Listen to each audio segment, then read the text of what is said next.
साथीहरु सबैलाई नमस्कार। अहिले चाहिँ ठ्याक्कै बेलुकाको 6:40 हुन लागेछ।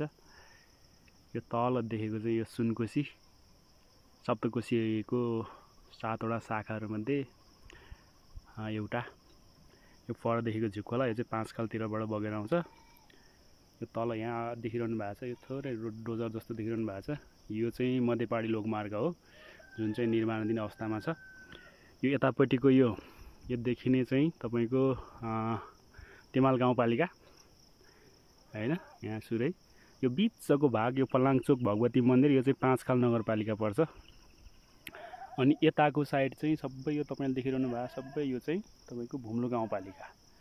म चाहिँ अहिले छु चौरदेउल गाउँपालिका वडा नम्बर 8। मेरो घर मेरो टोल चाहिँ कर्तुम भन्ने ठाउँमा पर्छ। यो तल देखिरहनु भएको छ बालचन्द्र प्राविसँग केही मेरो मिठो सम्झनाहरू विद्यार्थी जीवनका सम्झनाहरू जोडिएको छ। जुन विद्यालयमा मैले 5 सम्मको राष्ट्रपति रनिङ सिल भन्ने एउटा राष्ट्रपति रनिङ सिल त हैन, रनिङ सिल भन्ने एउटा त्यतिखेर राष्ट्रपति त्यस्तो चलन थिएन।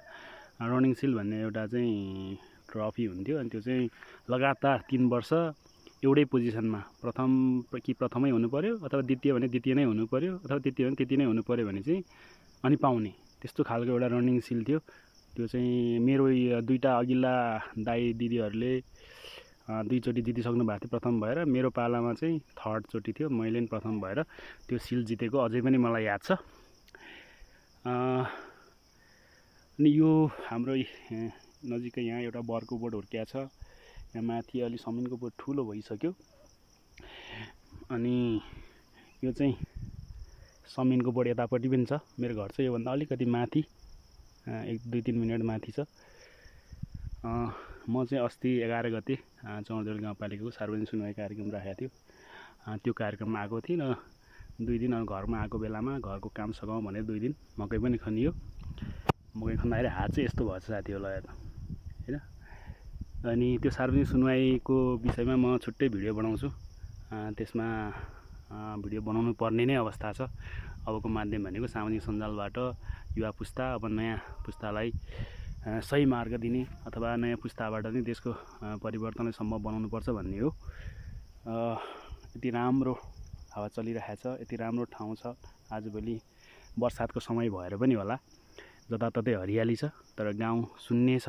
मान्छेको बस्तीको सङ्ख्या एकदम धेरै कम छ। यो पछाडिपट्टि ठ्याक्कै यो पाटीगैरा भन्ने ठाउँ छ, एउटा टोल छ जहाँ चाहिँ लगभग मान्छे शून्य अवस्थामा पुगिसकेको छ। यो तल माझी गाउँ हो हैन। त्यो खोला सितो देख्नु भयो खरे खोला चाहिँ गएको वर्षको बाढीले पहिरोले गर्दाखेरि त्यहाँ भएका खेतहरू सबै बगाउँदा मादी बस्तीमा चाहिँ लगभग मान्छे एकदम धेरै कम भएको, जहाँ चाहिँ 12 महिना हरियाली भएर खेत उहाँहरूको नजिकै पर्ने भएर खेतहरू अधिकांश कमाएर बस्नु भएको थियो।